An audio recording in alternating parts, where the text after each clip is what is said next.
अरे माँ, सुनो। हाँ बेटा, बोलो क्या बात है। माँ, आज मेरे लिए जल्दी से खाना बना दो। आज मैं जा रहा हूँ और किसी को ठग कर लाता हूँ। अरे बेटा, तुम किसी को कैसे ठग पाओगे? तुम्हारे पिताजी होते तो वह जरूर ठग लाते। तुम तो अभी ठगाई में बच्चे हो। नहीं माँ, आप कैसी बातें कर रही हैं? मैं क्यों नहीं ठग सकता किसी को? एक ठग का बेटा ठग ही तो बनता है। बस आप जल्दी से मेरे लिए खाना बना दो। फिर बिरजू किसी धनी सेठ की तरह तैयार हो जाता है। अच्छा माँ, अब चलता हूँ।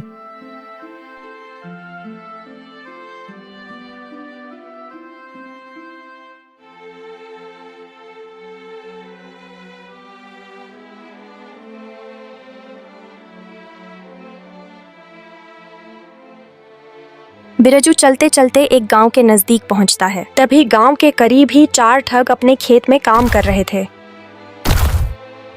अरे बड़े भैया, कितने दिन हो गए, हमने किसी को ठगा नहीं।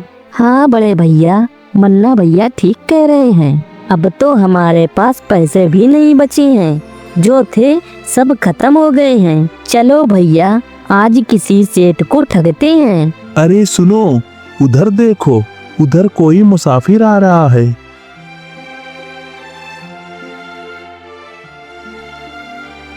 अरे हाँ, ये तो कोई धनी सेठ लग रहा है।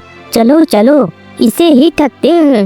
अरे भैया, इतनी कड़कती धूप में तुम कहाँ जा रहे हो? थोड़ा सा पेड़ की छांव में आराम तो कर लो और पानी वानी तो पी लो, फिर आराम से चले जाना। अरे नहीं नहीं भैया, मुझे थोड़ा जल्दी है, इसीलिए मैं आराम नहीं कर सकता। वापसी में आते हुए मैं आपके पास जरूर रुकूंगा। अरे सेठ जी, कैसी बातें कर रहे हो? काम तो पूरी जिंदगी करना है। काम के साथ साथ आराम करना भी तो जरूरी है। चलो अच्छी बात है, आप लोग नहीं मान रहे हो तो थोड़ा रुक ही जाता हूँ। तभी बिरजू उन चारों ठगों के पास जाकर बैठ जाता है और चारों ठग यहाँ वहाँ की बातें करने लगते हैं। अरे सेठ जी, मैं आपसे एक बात कहना चाहता हूँ। अरे बोलिए भैया बोलिए, आप क्या कहना चाहते हैं? सेठ जी, बात को बताने से पहले मेरी एक शर्त है। बोलिए भैया, आपकी क्या शर्त है? मैं आपकी शर्त मानने को तैयार हूँ, बोलिए। सेठ जी, मेरी शर्त यही है कि अगर तुम मेरी बात को सच मानोगे तो कोई बात नहीं, और अगर आप मेरी बात को झूठ मानोगे तो आपको 1000 रुपए देने पड़ेंगे। ठीक है भैया, मैं तुम्हारी शर्त से सहमत हूँ। अब बताओ क्या कहना चाहते हो? सेठ जी, बात ये है कि एक बार मैं अपनी भैंस चरा रहा था और हमारे खेत में गेहूं की फसल खड़ी थी। तभी मेरी भैंस गेहूं के खेत में घुस गई और पता नहीं कहाँ खो गई। हमने पूरा खेत ढूंढ लिया, लेकिन भैंस कहीं नहीं मिली। फिर हमने पूरी फसल कटवा दी, लेकिन भैंस कहीं नहीं मिली। फिर मैंने उसी फसल के गेहूं चक्की में पिसवाए, लेकिन भैंस फिर भी नहीं मिली। और हद तो तब हो गई जब मैंने उसी आटे की रोटी बनवाई। जब मैंने रोटी का पहला टुकड़ा तोड़ा तो भैंस की पूंछ मेरे हाथ में आ गई। तब मैंने भैंस की पूंछ पकड़कर उसे बाहर खींचा, तब मेरी जान में जान आई। लेकिन भैया, आज तक मैंने यह बात जिसको भी बताई है उसने मेरी बात को झूठा ही माना है। अब तुम ही बताओ, यह बात झूठी है या सच्ची है? अरे, या तो मुझे ठगना चाहता है, लेकिन बच्चू मैं भी ठग का बेटा हूँ। अरे हाँ भैया, कभी कभी ऐसी घटनाएं हो जाती हैं, सबके साथ हो जाती हैं। हमारे साथ खुद ऐसी घटनाएं कई बार हुई हैं। अब मैं तुम्हें क्या बताऊं, आज ही हमारे साथ ऐसी घटना हो गई। अरे सेठ जी, आपके साथ ऐसी क्या घटना हो गई? अरे नहीं भैया, मैं भी अपनी बात ऐसे नहीं बताऊंगा, मेरी भी एक शर्त है। बोलिए सेठ जी, आपकी क्या शर्त है? हम आपकी शर्त मानने के लिए तैयार हैं।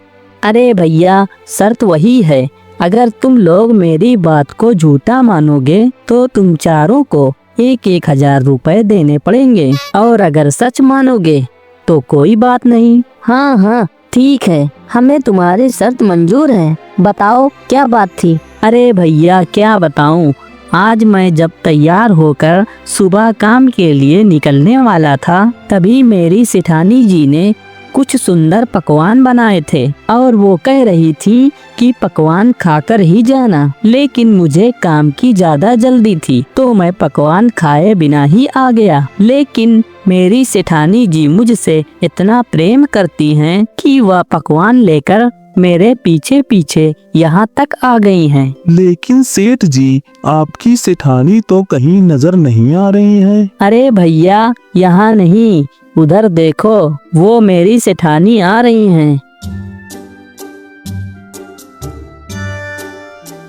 अरे बाप रे बाप, यह तो हमारी बहन है। यह सेठ तो हमसे भी बड़ा ठग है। अब क्या करें? अगर हमने इसकी बातों को झूठ कहा तो यह हम चारों से 1,000 रुपए लेगा, और अगर हमने इसकी बातों को सच कहा तो यह हमारी बहन को ले जाएगा।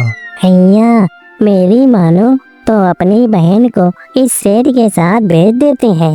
वैसे भी हमें आज नहीं तो कल अपनी बहन का विवाह करना ही था। यह सेठ अपनी बहन को खुश ही रखेगा, और अगर हम इसकी बात को झूठ बोलेंगे तो हमें इसको 4,000 रुपए देने पड़ेंगे। हाँ हाँ, अपनी बहन को इस सेठ के साथ भेज देते हैं, और सेठ के घर में जितना माल खजाना होगा वह हमारी बहन लेके भाग आएगी।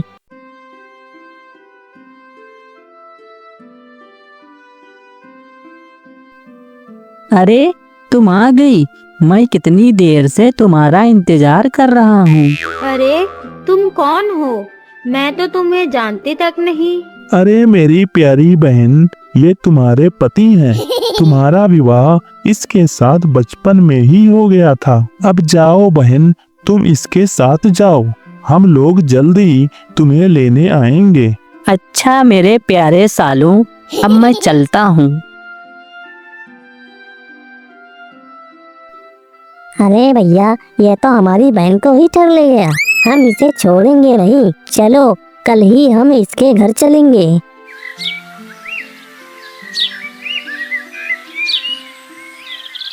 अगले ही दिन चारों ठग अपनी बहन को लेने के लिए चल देते हैं।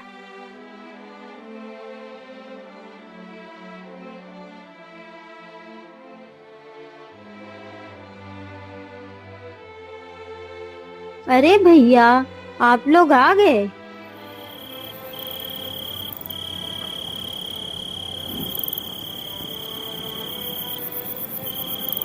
फिर बिरजू उन सबकी खूब मेहमान नवाजी करता है। अरे बड़े भैया, जल्दी से उठो, सभी लोग सो गए हैं। चलो जल्दी से हम इस सेठ को रस्सी में बांधकर नदी में फेंक देते हैं, और इसके घर का सारा सामान लेकर और अपनी बहन को लेकर हम वापस घर चले जाते हैं। फिर चारों ठगों ने उस बिरजू को सोते हुए ही पलंग में बांध दिया और रात में ही उसे लेकर निकल पड़ते हैं।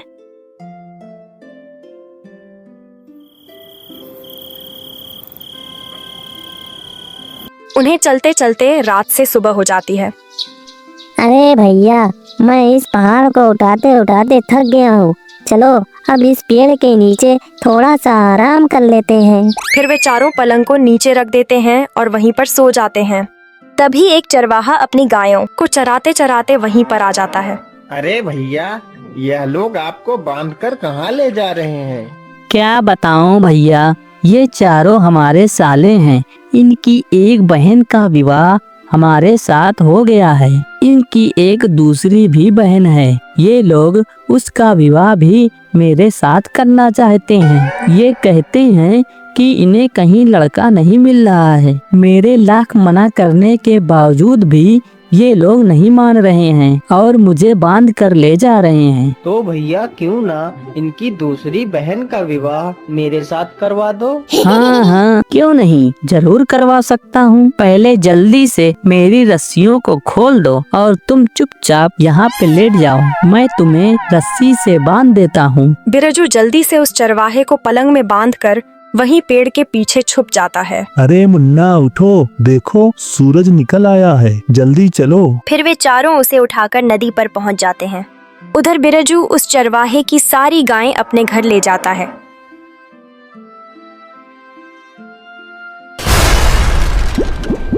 चलो भैया, इस ठग से हमें छुटकारा मिल गया।